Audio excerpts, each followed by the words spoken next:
So many farmers come into my inbox and they're like, Sylvia, I want to start commercial farming. And this is someone who has never farmed ever. The first thing I would say, you need to ask yourself, do I know even how to grow food for myself before I even go commercial? Because the thing about converting to organic, the transition stage is not easy. It's very difficult. And so you can't quickly run and say, okay, I have 2-3 acres. I need to make money. We don't have onions from Tanzania because it rained in Tanzania and the onions are rotting on the other side. Let me go and plant onions this season, get my 1 million, pocket it and move on. No, that won't work. No, like for me, when I started off the business, it was so lonely. I cannot even describe to you how lonely it was because I just have these ideals in my mind. Everyone is saying organic won't work. I'm in a semi-arid area. Drought is there. The borehole got spoiled. The water getting from the springs, people stole the pipes, so I'm not getting any water to my farm. I lost a whole crop of almost 4 acres. I'm not on time for the kids. So it's a lonely, lonely journey. When I started my farming enterprise, I actually divided my farm into blocks. And in between the blocks, I planted trees. And earlier this year, I had a chance to take my soil for testing. In terms of pH,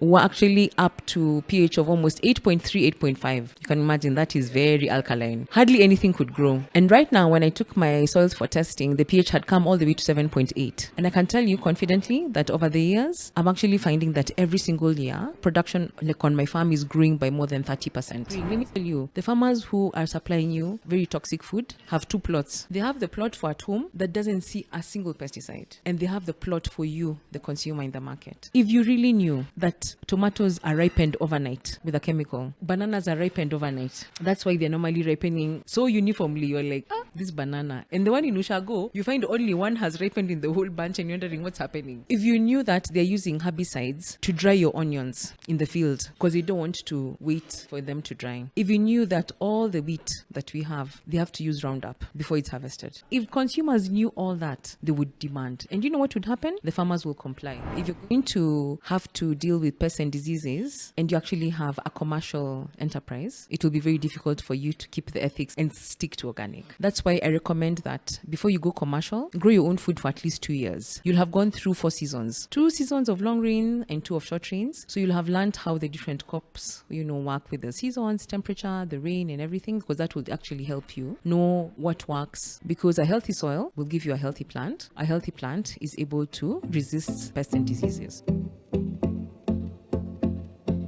Hey, what's up, everybody? Welcome to the Organic Guy podcast. This is your home of organic conversations. I'm your host, the Organic Guy, and around here we have conversations on how we can make our food systems really work for us rather than against us. Today I have a special guest with us. She's an organic farmer, an entrepreneur, a trainer. She's been a personal mentor of mine in a lot of ways. So for me, it's a pleasure to have her on the podcast. She goes by the name of Sylvia Kuria. Sylvia, welcome to the podcast. Thank you very much, Brian. Yeah, as I mentioned, in a lot of ways, you've been a mentor of mine. I remember the first time I was starting doing the podcasting thing. You are the very first farms I visited, and then you are gracious to show us around, to show us your farm. So I will always be appreciative of that.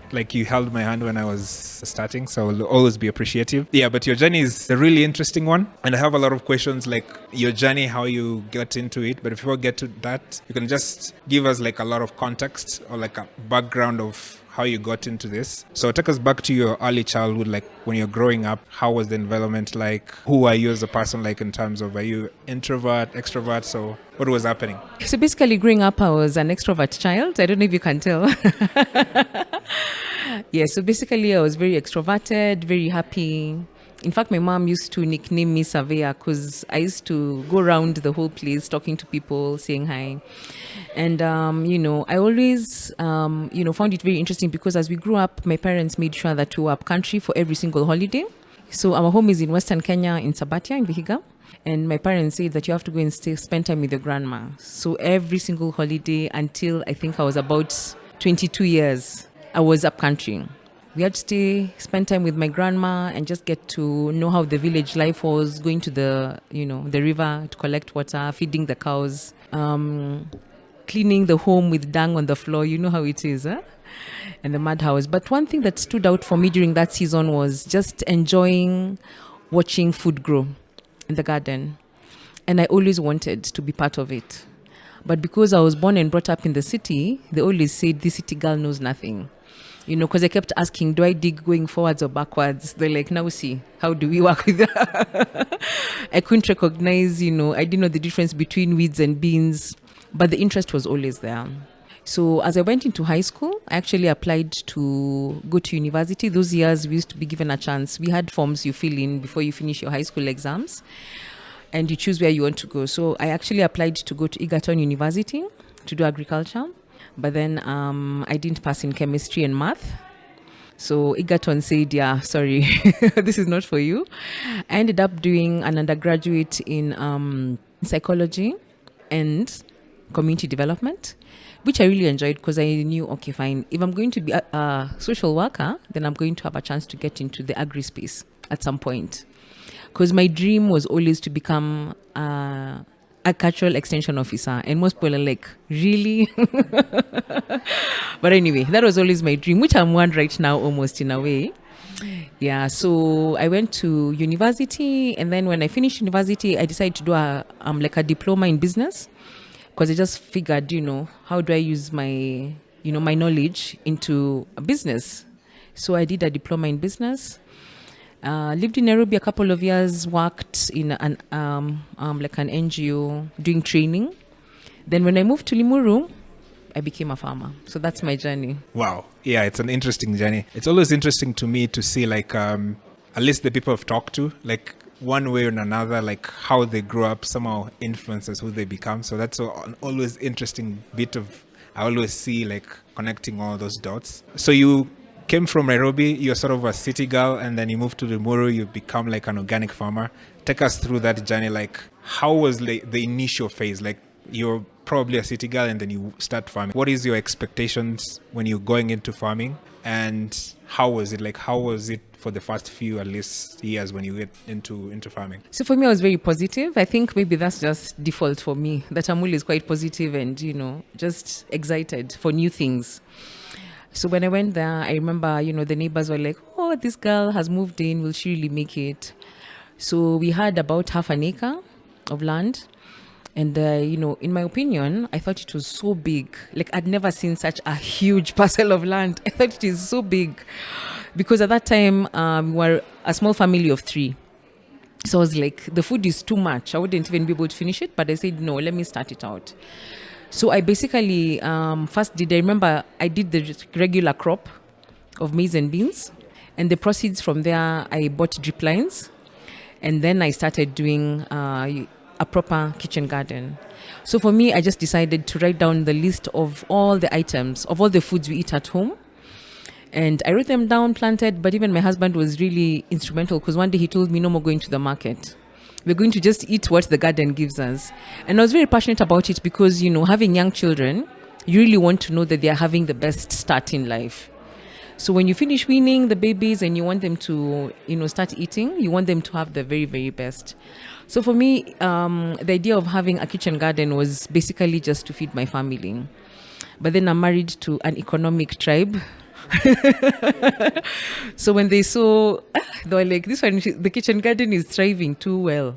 Now you need to expand. And that's when Sylvia's Basket was born in 2016.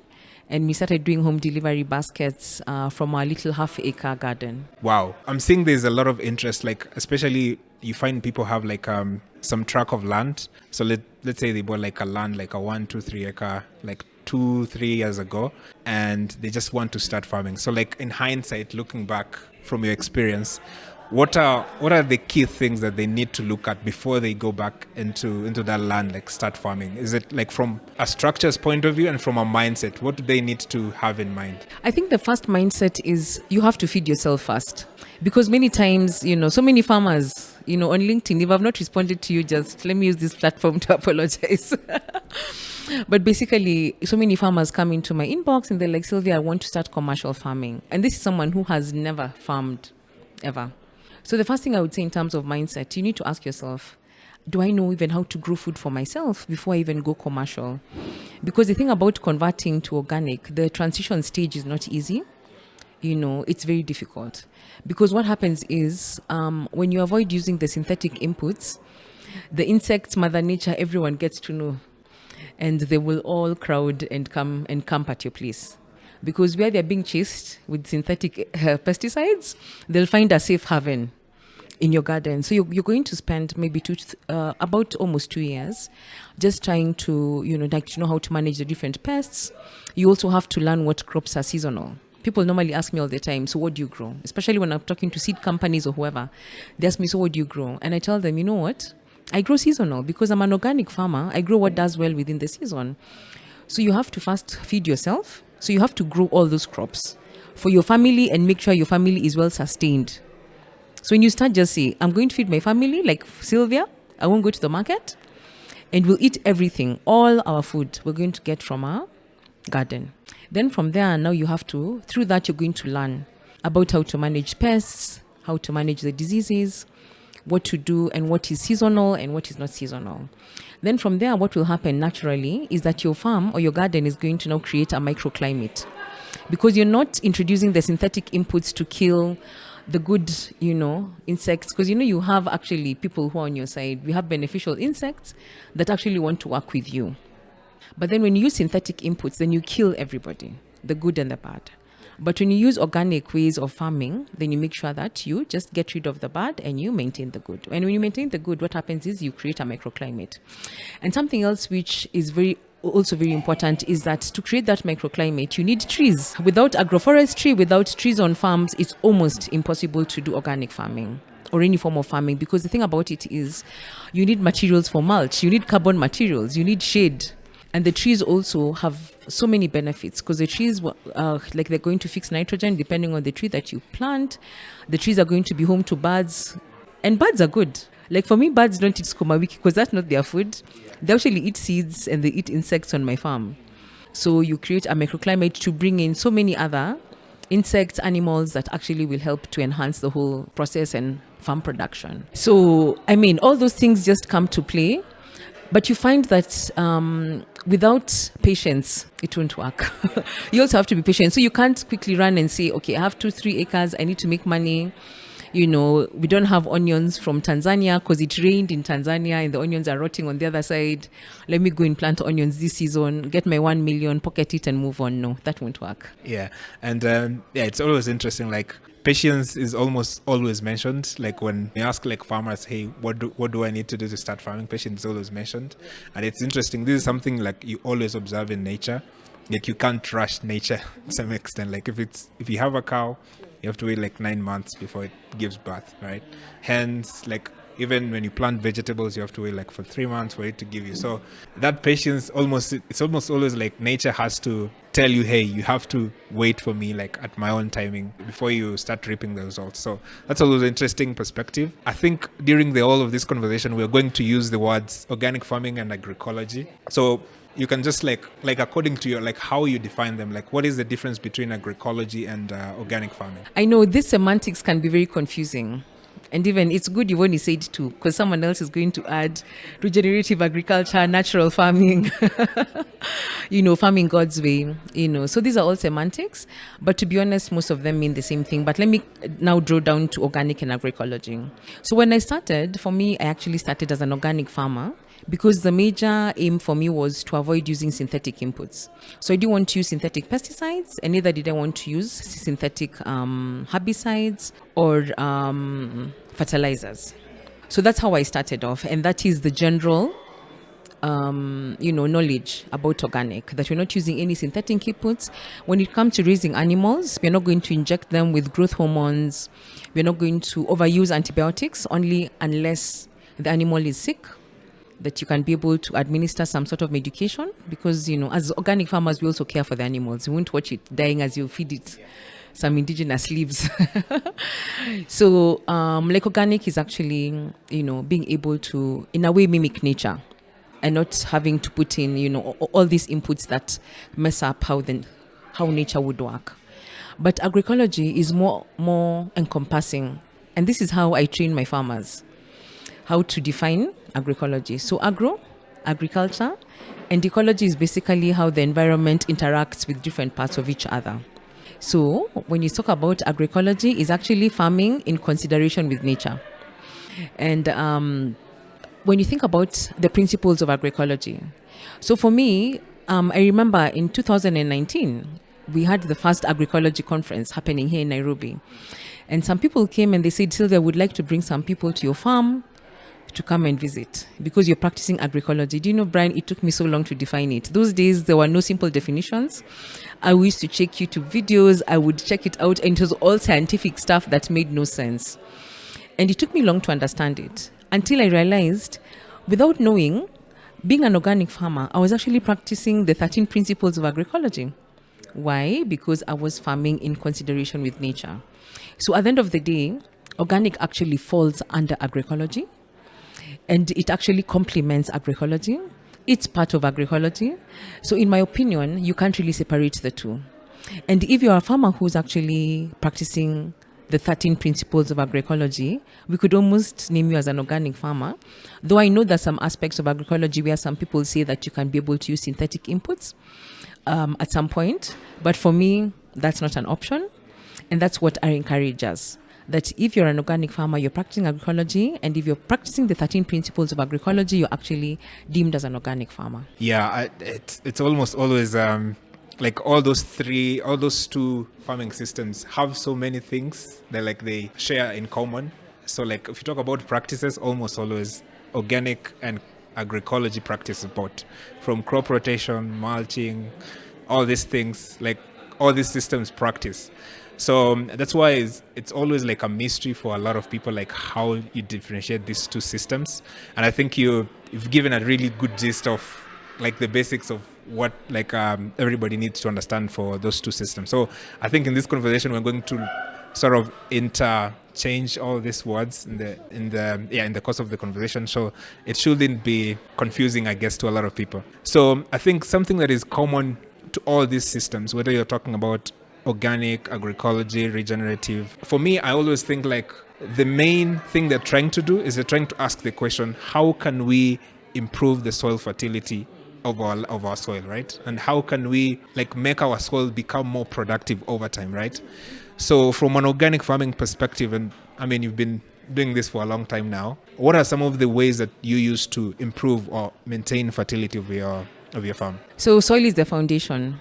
And something else I mentioned is the trees.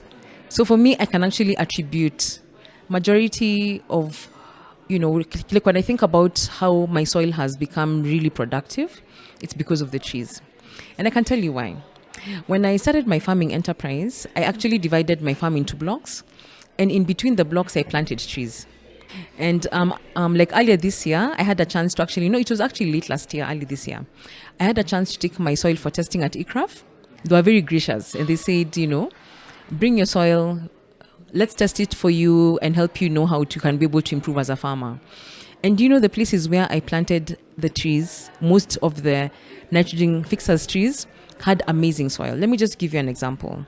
So when we started out our farming enterprise, it's a very dry semi-arid area, which means because of the water stress, the soil was sodic. Sodic meaning high sodicity, like salt. Like it's very alkaline, let me put it that way. So in terms of pH, we're actually up to pH of almost 8.3, 8.5. You can imagine that is very alkaline.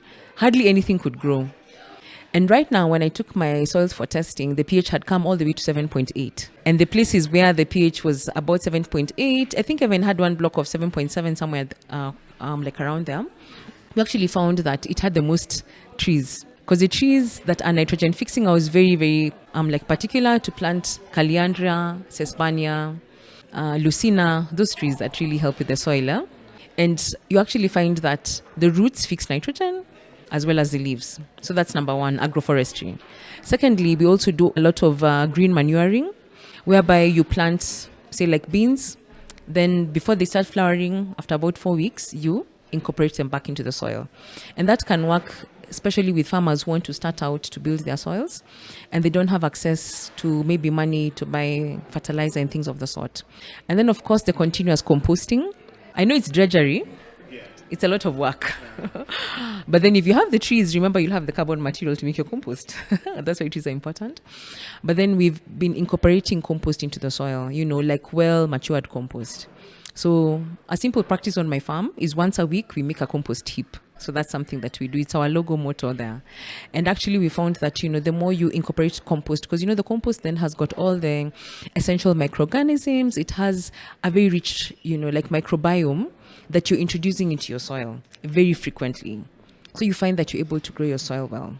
And I can tell you confidently that over the years, I'm actually finding that every single year, production like on my farm is growing by more than 30%. Wow. How long does your composting take? Like when you start composting up until it's ready to be used on the farm, how long does that take? At least 8 weeks. At 6 weeks, it's almost ready, but we realize we need to give it a bit more time. But what we do, we also put in different strategies. Like for example, you can be able to introduce yeast, because then you put in, fungus that helps to break down, the compost faster. And to feed the yeast, we put in a bit of molasses. So small things like that actually help to make the compost richer and to mature quickly. That's why we have to make it every week. Otherwise, we'll not have enough for planting. So it takes about 6 to 8 weeks. But 8 weeks, it's almost at its optimum. So let's say someone has like a dead soil and they want to make it alive. Like they want to bring it to life. Like they want to make it fertile. In your experience, how long does that take for one to transform like literally a dead soil into like a living soil? I'll give my experience about my soil. I told you started with a very high pH, 8.5 upwards coming down to 7.8. I think it's going to take you about 5 years if you're consistent, because that's when, the trees have grown, the bushes that you're trying to do, and you're really putting in effort. You're doing your crop rotation, you're planting the right crops in there. Because, also when you have a diversity of crops, it actually increases the microbiome in your soil, because different bacteria and fungus attach themselves to different crops. So if you just monocrop and just do one, you make sure that, you'll find that your soil is depleted of diversity also. Soil should be the most diverse. Even, you have to have more diversity below ground than above. And one way of doing that is having different crops, doing crop rotation, companion planting, and things of the sort. But I would just tell a farmer, just be patient for about 5 years for you to start seeing a marked difference. Yeah. And it's quite interesting. Like if you want to, let's say, be certified organic, it usually takes like is it 4 to 5 years for you to be able to be like organic certified? So I think it's a lot of a good enough timeline for your soil to be alive and for you to start like reaping the benefits of doing all those farming practices as well. Let's talk about also something that a lot of people struggle with, especially when they are considering going organic or agroecology, and that's the issue of pests and diseases. I was very lucky, actually. You are a co-author. I actually forgot to mention this when I was introducing you earlier. So you're actually a co-author of this farmer's guide, right? How to grow food without using toxic pesticides. I can attest I was a beneficiary of this book, right? So at home at the Ugara Organic Farm, I had aphids. So I had that you'd also like recommended you can do like chili, and then you can just and it was very helpful in terms of controlling aphids. So if there's someone who wants to go organic and their worry is about pests and diseases, what is the best mindset should they have when they are approaching, like if they get like a pest and diseases infestation in their farm? First, you have to have a heart of steel. You should never give up. And that's why I actually recommend that when farmers are transitioning, first grow your own food.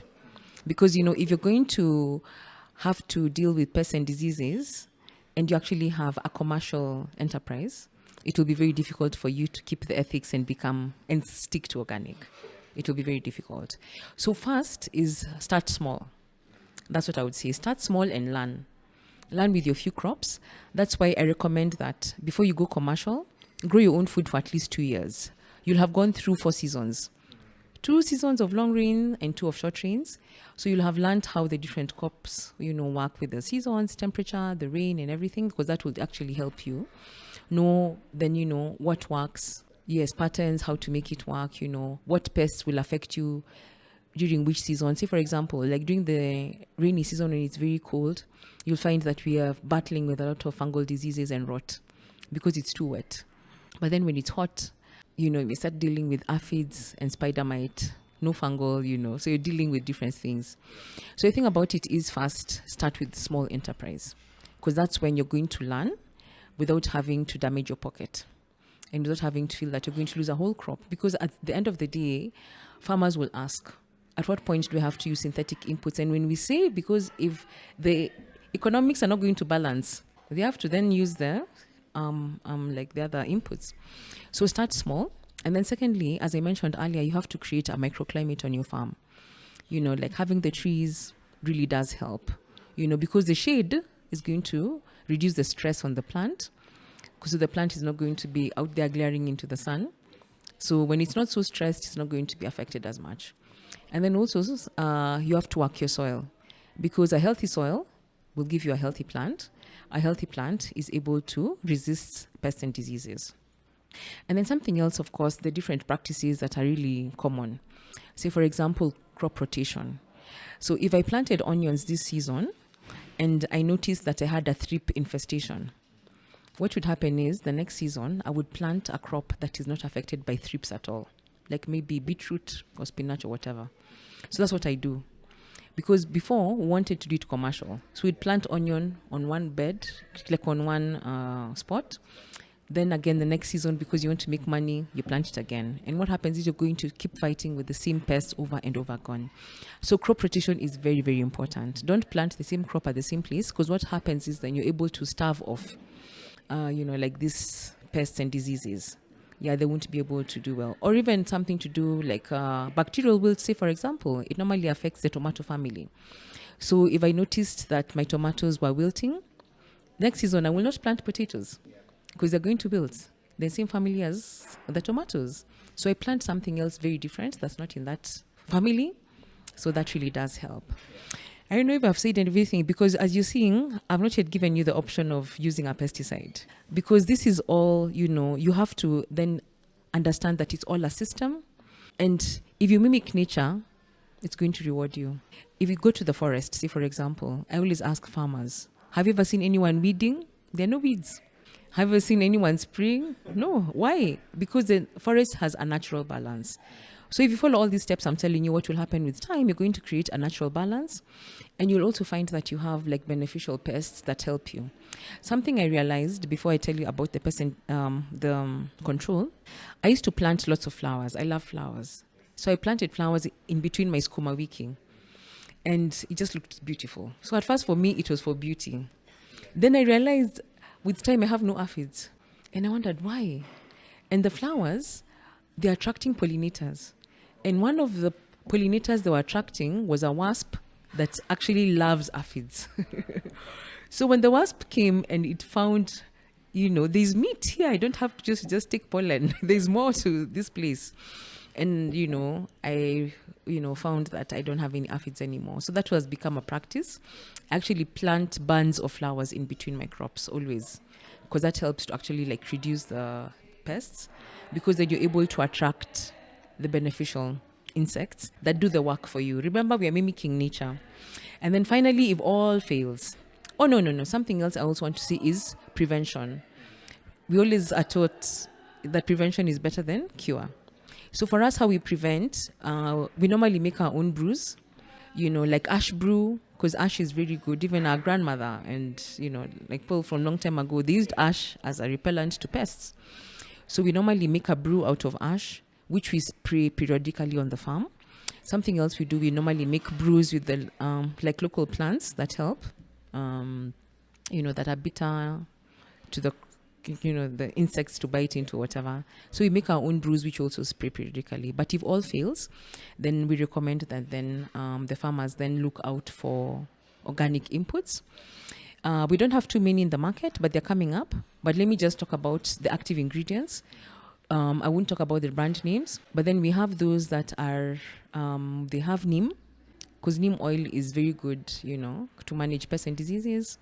Others have a base of pyrethrum, and that also does help. Yeah, so they're not very wide range, but they're coming up, and we have a lot of organic input providers who are then giving the solutions to pesticides, fungicides, and all these organic inputs. Yeah, but it's an option that farmers can choose to use if they want to. So I think that's a good option for farmers, and especially if a farmer is just walking into organic and they just want like the quick option of trying to control their pests and diseases. That's also an option for them. And one thing that stood out for me is like, this is all the knowledge that you've gained over time, as like you've observed your farm, and also you've seen like, hey, aphids coming at this time, or maybe I should intercrop with this. So like farmers can, as you say, like they have to be patient to also observe what's happening in their farm. Something I liked about like the farmer's guide is you give like concoctions like farmers can make themselves on the farm. Is there like your go-to concoction like you can recommend like farmers know at the top of their head? As you talked about the prevention, so I like using ash brew a lot because in terms of prevention, it works. It's locally available, and most farmers at least have got wood ash available because most people use firewood for their cooking. So I use that a lot as prevention. That one is normally, But then when I get the insects biting, my homemade brew, I normally ferment tithonia, chilies, garlic, and ginger. That one works very well, especially for the sucking insects. But if I find that, because as for now, we are doing it commercially, rarely, once in a while, you'll actually find that, the pest infestation, maybe it's very hot. The weather is just very hot. The pest infestation is high. So what we do is that we normally mix neem oil together with the fermented brew of tithonia, garlic, chili, and ginger. So that one works very well. That's my final go-to if I ever have to. But I do more of the prevention than anything else. Nice. This book has a lot of those concoctions that you can make by your farm. So I highly recommend it. I think people can download it. Yes. So basically, I co-authored the Farmer's Resource Guide, Achieving Food Production Without Toxic Pesticides, together with Dr. Sylvia Kuria, and was supported by the Root to Food initiative, which is under the Heinrich Böll Foundation. They're very, very active in advocating, for agroecology and for good farming practices. So if you go to the website, the Heinrich Böll Foundation website, and then you go to the Root to Food tab, then you go to publications, you'll find the guide there. Yeah, it's a guide that you can have on your phone, so when you need it, you can easily have access to it. And it's actually a very good reference point, especially for farmers. One of the things that I can see is mentioned in the guide is actually a list of the highly hazardous pesticides, but the active ingredients. So what happens is we normally tell the farmers, make sure you have the guide with you when you go to the agrovet and go through the active ingredients. So in case you're given a pesticide and you're not sure whether you need to use it, just look at the active ingredient, compare it with what you see in the guide. And if you see that it's classified as highly hazardous, kindly avoid it and look for safer alternatives. Nice. Yeah, good option. Let's talk about entrepreneurship. I mentioned you are an entrepreneur when we started, and rightly so. I think the business course you did comes in handy.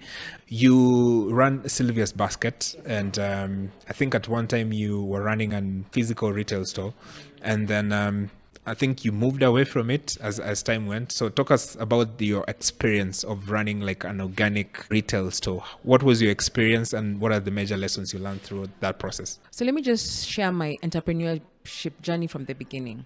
So with my kitchen garden, remember I had excess produce. So I started doing home delivery baskets. So I did that for about 2 years. But I realized, of course, because I just can plant a few crops, it's quite limited. And so my baskets were not that varied. So you'll find that my customers would be like, what about this? What about this? What about this? And the other. So I partnered with KOAN, who is the Kenya, KOAN stands for Kenya Organic Agriculture Network, which is the national body that helps to coordinate organic in the country. And they also have a database of all organic farmers. So they gave me some very good farmers and we came together and we said, you know what, let's open an outlet because we wanted to make safe organic produce accessible. So we opened the retail shop in 2019 and by God's grace, we had COVID.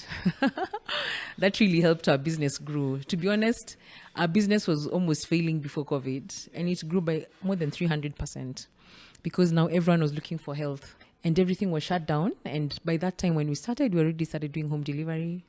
So we're just, right time, right place. So it worked out very well for us. And the retail business was really good for the time that it lasted. But then when you think about, how to run a shop, it's very expensive. So what drove me out of that model was the cost. And I used to read about it all the time. And by the way, if you Google, they actually say the worst business to get into is retail. Anyway, but I said, I'm one of those people. I'll do it. But anyway, we did it successfully for about 7 years or so. I can't really remember. From 2019 to 2024. 19, anyway, 5 years or whatever. Anyway, so we did that. But the costs were just too high because you have to pay the city council fees, salaries, everything. And what I realized was that, for us, doing this business was passion. So I wanted to make organic produce accessible and affordable. So, and that is still my mantra to date, that everyone deserves to eat safe food. It's not a preserve of the rich or people who can afford it. It's for everybody. And because of that, my margins were very small and I needed large volumes. But to get people to actually keep buying from you is not easy. And then secondly, there was a lot of waste because, it's all about, you're just predicting and hoping that people are going to buy. Of course, we had the repeat customers. Actually, we're doing about 100 baskets every week. But then we found that was still not enough for us to actually meet our costs. And at some point, we just said, let's change the model. And now we are doing a very good model, which I love. And now we've moved into aggregation. So aggregation basically means that we still work with the same farmers. We bring all our produce together 2 days a week and then sell it to people who can buy wholesale. It works so much better. It has fewer moving parts. We're able to do it out of town. So we didn't have to do it in Nairobi, which is very, very expensive. And then something else that has also worked for us is that, just the cost of running the center is way, way low.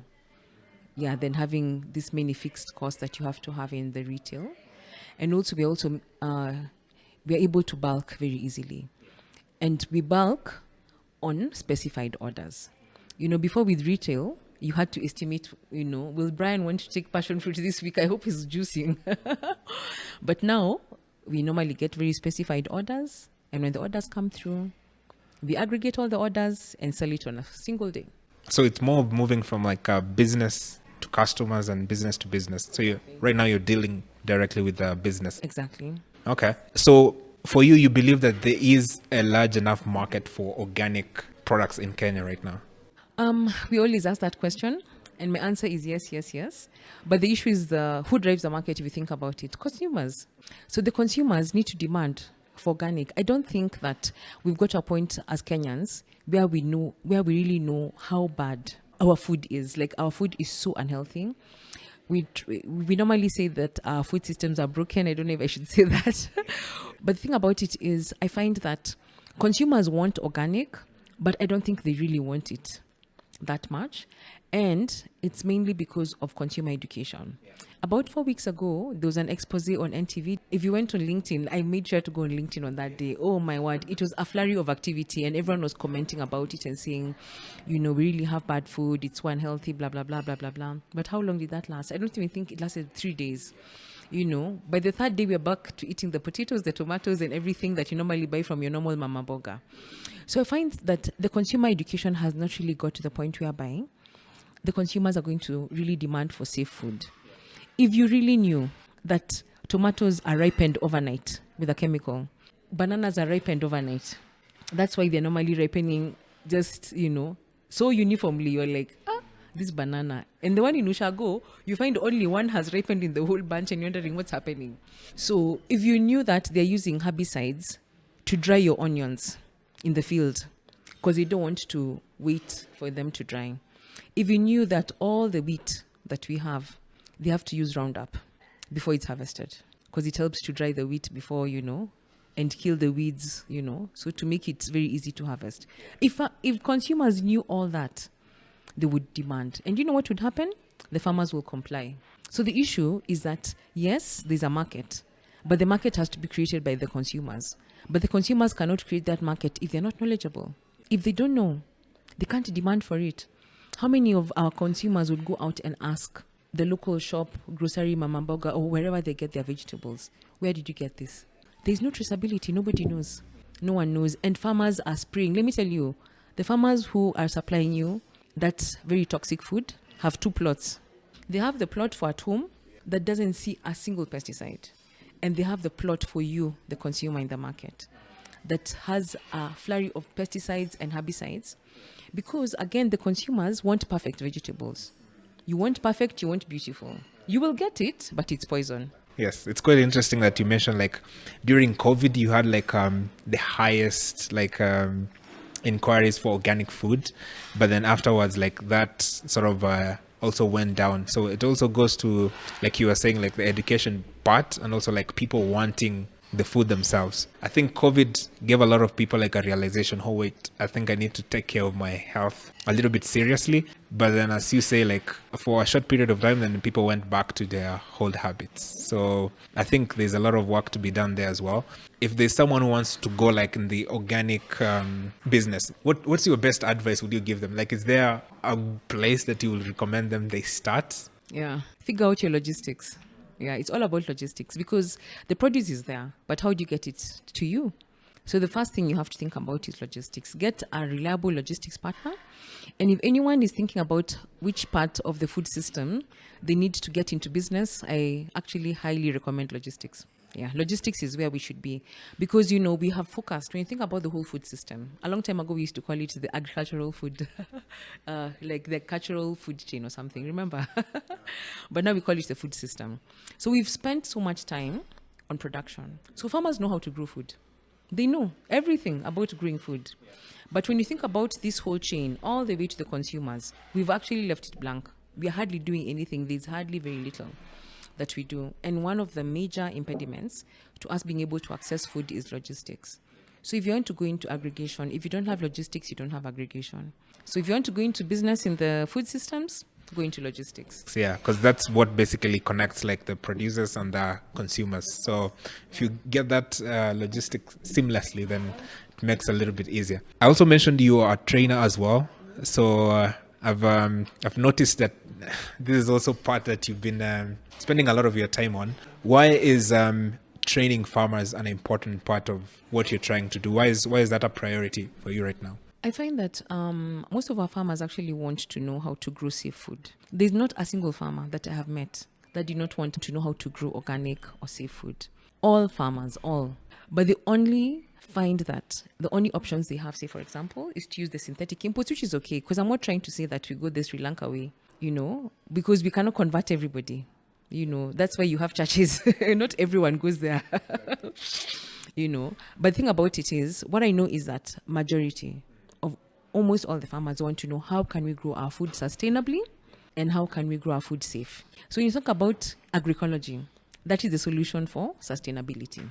Because if you're to incorporate all the 13 principles, then sincerely you're going to have a sustainable system. I don't know whether you remember a few years ago, there was this movie that came on Netflix and said, we have this number of harvests. How many harvests are remaining? I can't remember, but they said like in the next 3-4 years. After that, we'll not have any more food. I can't remember. But I think it was something like 2030, almost close to 2030, there'd be no more food because of the way we have really degraded our soil, and the way, you know, we are producing food is in such an unsustainable way that at some point we'll kill all the bees, and after all, you know, like you've seen that one also. When the last bee dies, it will be 3 years and all of us will be dead. So basically, just the need for farmers to know how to grow food sustainably. And farmers really want to know how to do that. So I enjoy the thing about the production, but also I also don't focus on production only. For me, because we've had a lot of players doing production. So for me, when I do training, I'm now focusing more on advocacy. Because how can farmers be able to speak for themselves? How can farmers be able to be on the table where decisions are being made? Have you ever gone for a conference that is talking about agriculture or agroecology? Let's be honest. How many farmers attend those conferences and workshops? Very few. How many farmers plan those workshops? None. If you actually sit in a committee that is preparing to have an agriculture, like now the food summit is happening. Yeah, the Africa Food Summit is going to be happening in Senegal. I wonder how many farmers were part of the planning committee. I doubt. None. Almost sure none.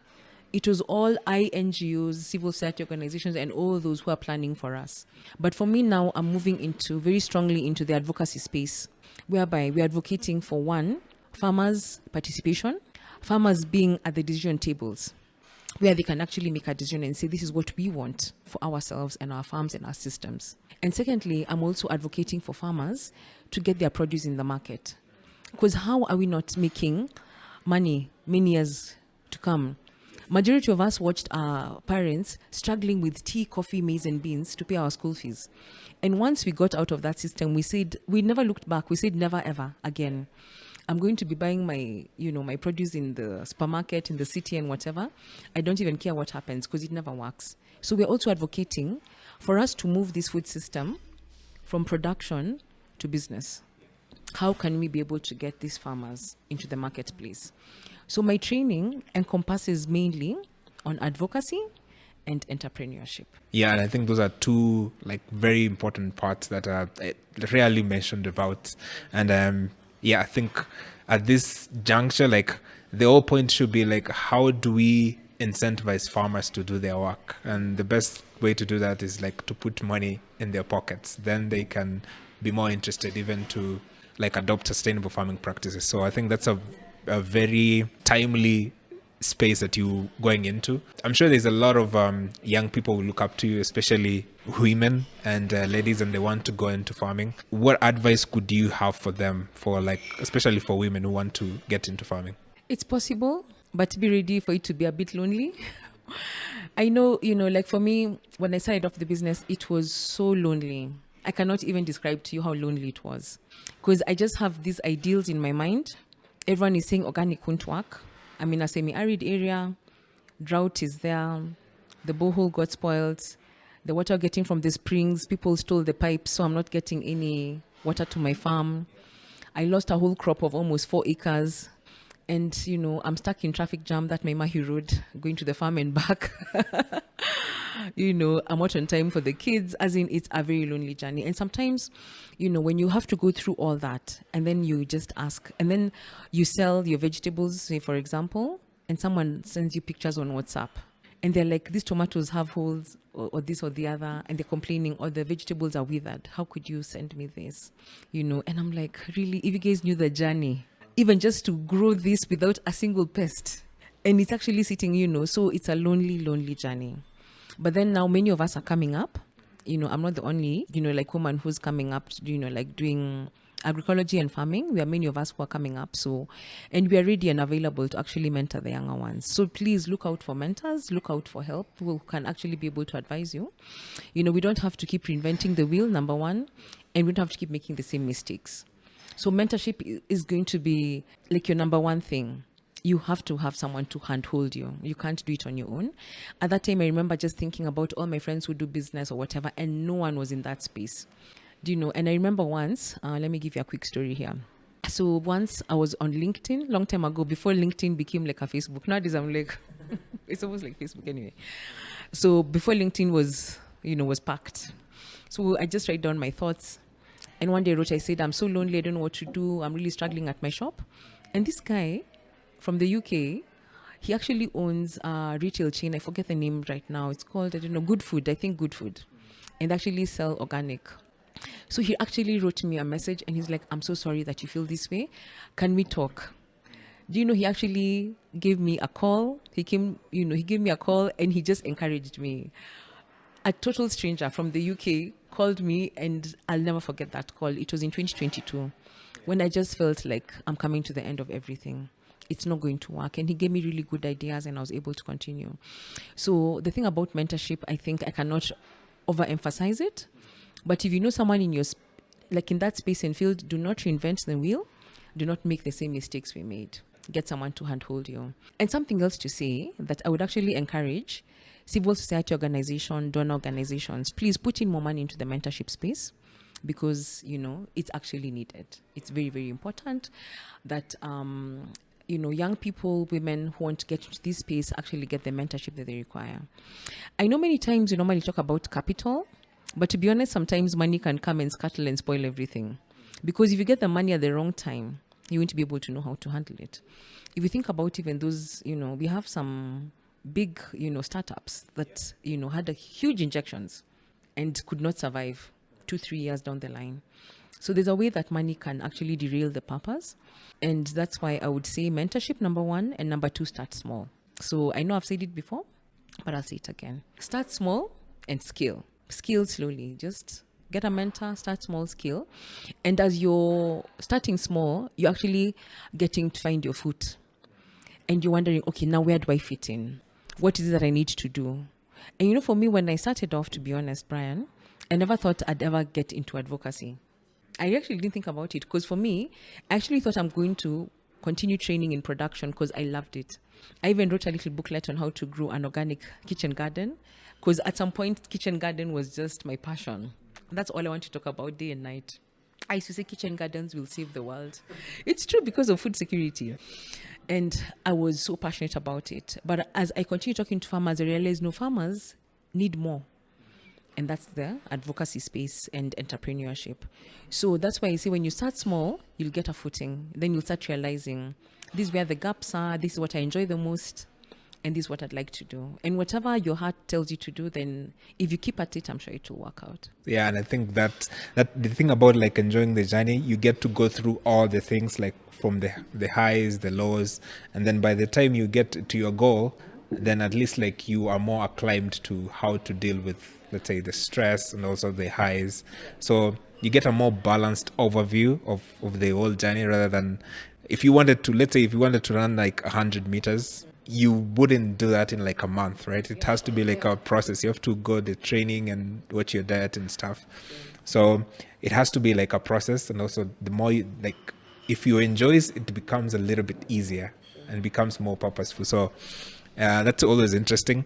The other thing that about mentorship is, you say like finding a community. Good thing that nowadays we have like social media and online spaces where you can find people who can mentor you, or people who have similar interests where you can join hands. So I think that also makes things a little bit easier as well. As we finish, I think I'm curious to know, like, what has been your most purposeful, like, what is one thing that has happened in your journey that you say, you know what, I think I'm in the right journey? I don't know if that makes sense. Something that happened and you are like, you know what, I feel like I'm fulfilled. Like, I feel like I'm in the right journey. What is that one moment, would you say? Okay, so there are many moments, but I can come to one. So in 2023, we actually suffered a huge loss on the farm. So, we're trying to, we had our crops and we're also keeping some animals. But unfortunately, Kenya still has cattle rustlers. So, yeah, they showed us 1, 2, 3 of how good they are at their job. That's why they're called cattle rustlers, because they come and they pick all your cattle. And that was a really low moment for me. And the fact that I picked myself out of that pit after closing my shop, reinvented myself in a month. It happened in December 2023. And in January, no one knew what had happened because I reinvented myself in 2 weeks, started a whole new business. I had a new location, closed the old shop, closed everything. In 2 weeks, started new business, aggregation, new location, new everything. And, unfortunately, I had to let go of the former team because I wasn't able to sustain, because having moved and now scaled down a bit, I wasn't able to, I just needed to work with one person at that time. So basically, the fact that I didn't give up, the fact that didn't break me, and I was able to reinvent myself and continue running in business, I think that was a big thing for me. And also just to see that, because when I think about it, I was like, the thing that made me continue was the farmers. These are farmers I've worked with from 2019, and this is their livelihood. And I'm talking about 30 plus farmers that if I close shop, if you're thinking about, say, even a minimum of 30 farmers, how many households are those? How many people would lose out? And not even just the farmers, the consumers, the people who are used to getting some good, safe produce affordably and all. And I was like, no. I can't give up right now. And also, and this is when I just believe that, the space of organic and entrepreneurship is really growing. And even if, it seemed like I had a very huge hurdle that would make me give up, I'm very glad that I didn't. Yeah, that's powerful. I can't imagine like waking up one day and then you don't see your cattle that you left there. It's sad that we have security, but how these guys like can disappear with cows without a trace, it always boggles my mind. Like how is that possible at this time? So yeah, so sorry that happened, but it's good to see that you actually bounced back as well. When it all is said and done, I mean, we just mentioned like your whole journey from being an organic farmer, now an author, an entrepreneur, a trainer. What would you want people to remember you for? I think the thing that I want people to remember me for is that Sylvia worked hard to make organic accessible to everyone in Africa. Yeah, everyone. I want every child. I don't want to ever see children not being able to access the organic food my children have been fed from the first day they were born. I want you guys to remember me for, Sylvia worked hard to make sure that the whole African continent, every child in Africa was able to access safe food. Yeah, that's a powerful vision that you envision there. So I want us to move quickly to have a segment usually called the rapid fire questions. So what I usually do is like I organize 10 questions. The idea is behind basically for people to get to know you a little bit more, just in case it didn't happen through this conversation. 10 questions, just quick and short answers. And I think we'll have fun. So you ready? Yes. All right. So the first question is, if you are not a farmer, what will you be doing right now? I'd be a social worker in Kakuma. That's all I wanted to do. Because when I finished university, I wanted to go to Kakuma. Second question, what is the biggest misconception people have about organic farmers? That they cannot feed the world, and yet small-scale farmers are feeding us. Third question, who inspires you most in organic and agroecology movement? I think the person who inspires me most was my grandmother, because I saw her working on the garden and growing food and taking care of us. Nice. Fourth, if the soil could speak, what will it say to humans? I can't believe you guys are doing all this to me. Yeah, the soil is very upset with us. Fifth question, describe organic farming in one word. Can I say two? Only option. All right. Sixth question, what's your favorite organic meal to cook? Beetroots. Seventh, if you had to farm only one crop for the rest of your life, what will it be? Beetroots. I love beetroots with all my heart. But they're very versatile. The seed is affordable. You can be able to grow them almost anywhere. They don't need too much water. You can eat the whole, the leaf, the stem. The leaves are not bitter or something? No, you actually make salad out of them. Yes, you can eat all of it, and it's so yummy. I don't know. And you can do so many things with it. You can make hummus. You can add it to your chapatis. You can do so much with beetroots, and it's just my favorite. Yes, yeah, I'll need to look into that. I didn't know that. So the eighth question, what's one piece of advice new farmers should ignore? That you should start commercial. Ignore that. Do not start commercial. Yes. Ninth question, what's one quote that you resonates with you most? For me, because of my faith, I'm going to pick it up from Proverbs 3:5-6. Trust in the Lord with all your heart. Lean not on your own understanding. In all your ways, acknowledge Him, and He will direct your paths. It's powerful. Last question. If you could advise your 18-year-old self, what will you tell her? Don't change. Just follow your dream and keep at it. Don't change. Nice. So those are 10 questions. Thank you very much for making time for the podcast. Really appreciate. Thank you for just sharing your journey and also like creating time for the podcast. I really appreciate that. If you guys want to follow your work like on social media, and also you can just share your email if someone wants to get in touch with you. Yeah, so basically I posted on social media for 5-6 years every single day marketing my shop, so I got a bit tired. But the posts are still there, so you can check us out on Sylvia's Basket on Instagram and Facebook. I'm no longer active there, but I'm only active now on LinkedIn. Just look out for me, Sylvia Kuria. And if you want to reach out, very simple, sylviakuria@gmail.com. Yeah, I think that's clear. All right. Till the next podcast, remember to be organic. Cheers.